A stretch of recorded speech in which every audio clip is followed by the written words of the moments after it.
Have you ever wondered why natural disasters seem to be getting more intense, why the Earth itself appears to be in distress, and why our planet feels like it's crying out in pain? While many point to climate change as the primary culprit, there's an ancient perspective that offers a radically different explanation, one that suggests the root cause goes far deeper than carbon emissions or industrial pollution.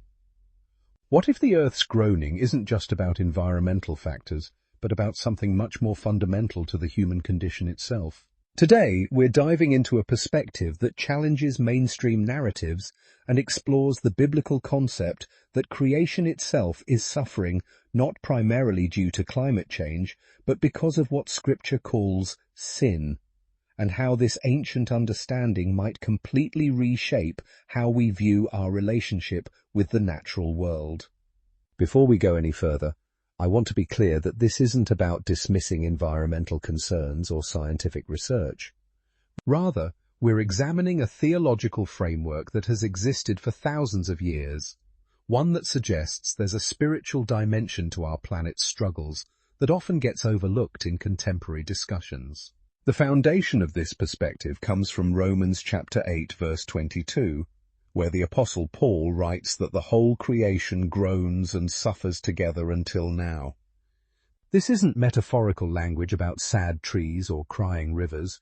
It's describing a fundamental reality about the state of our world that goes back to the very beginning of human history.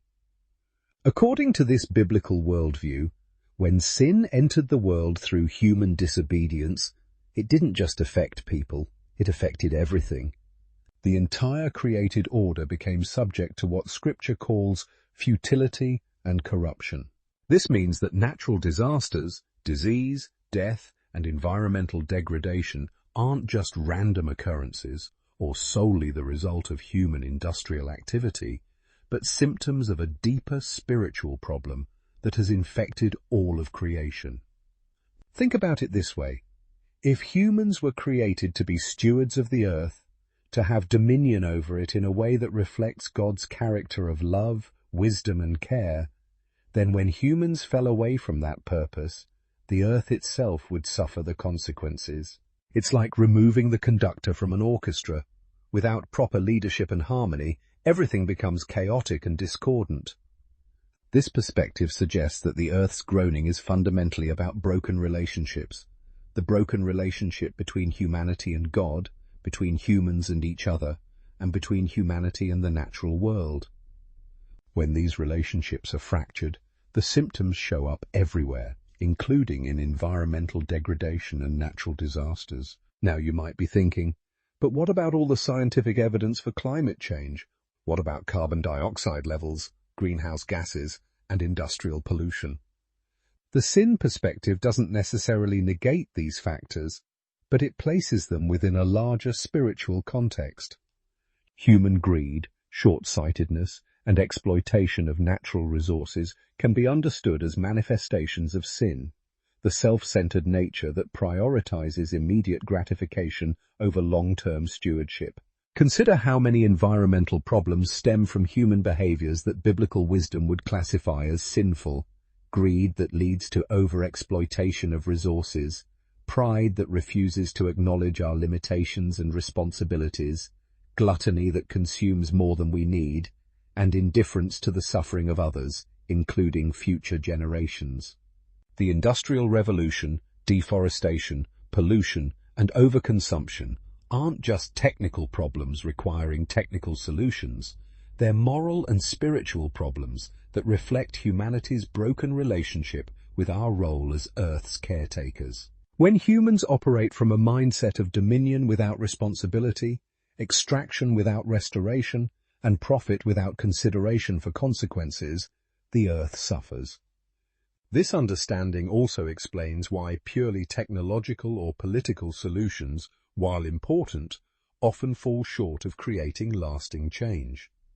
You can implement all the green technology and environmental regulations you want, but if the human heart remains unchanged, if people continue to operate from selfishness and short-term thinking, the fundamental problem persists.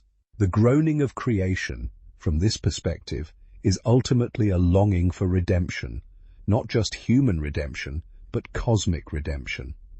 The earth itself is waiting for what Romans describes as the revealing of the sons of God, when humanity is fully restored to its proper relationship with the Creator, and can therefore fulfill its role as wise and loving stewards of creation. This doesn't mean we should ignore environmental science or dismiss the need for practical action. Instead, it suggests that our environmental efforts should be grounded in a deeper understanding of human nature and our spiritual responsibilities. True environmental stewardship flows from recognizing that we're not the owners of the earth, but caretakers accountable to a higher authority.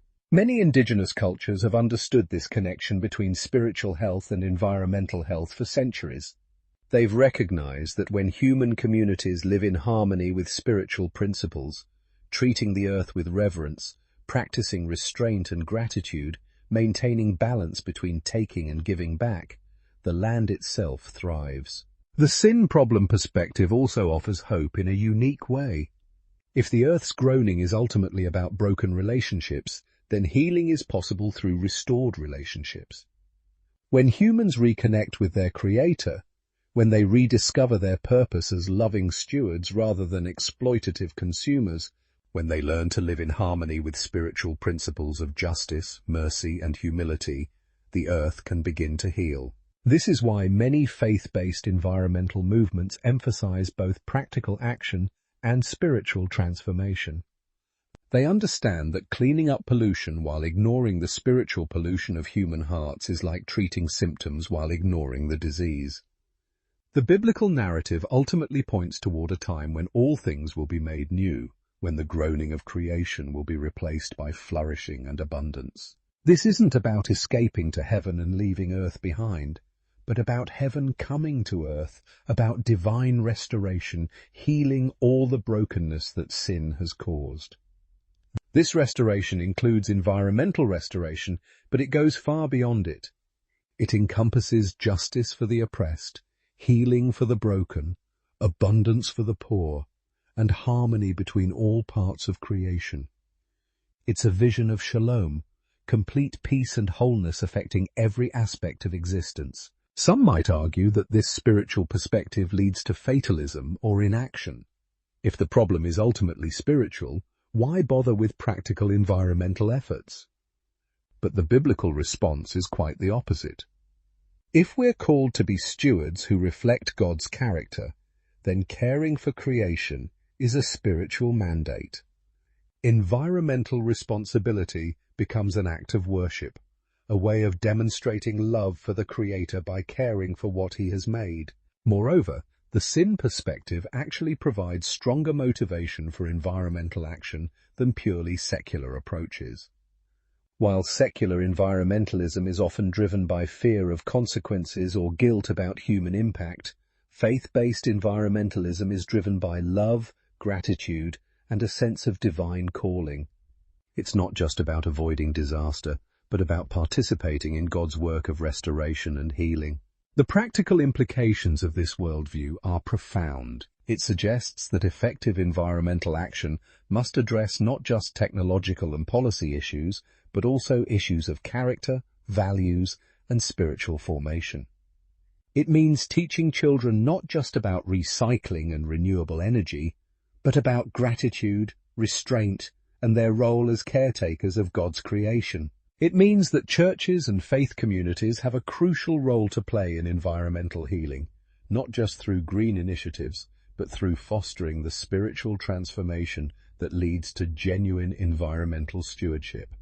When people understand themselves as beloved children of God, called to reflect His character in their care for creation, environmental responsibility becomes not a burden but a joy.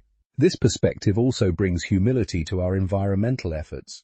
Instead of seeing ourselves as the ultimate masters of nature who can control and fix everything through human ingenuity alone, we recognize our dependence on divine wisdom and grace. We acknowledge that creation has its own dignity and value apart from human utility because it belongs to God. The earth's groaning, then, is both a cry of distress and a cry of hope. It's creation, longing for the day when human beings will fulfill their calling to be wise, loving stewards who bring healing rather than harm, flourishing rather than exploitation, harmony rather than discord. As we face environmental challenges in our time, this ancient wisdom offers both sobering reality and profound hope. The problems we see around us, climate disruption, species extinction, pollution, resource depletion, are symptoms of deeper spiritual realities that require both practical action and spiritual transformation. The good news is that transformation is possible, healing is available, and redemption extends not just to human beings, but to all of creation. The question is whether we'll embrace our calling to be part of the solution, to allow our hearts to be changed so that we can become the kind of stewards creation is groaning for us to be.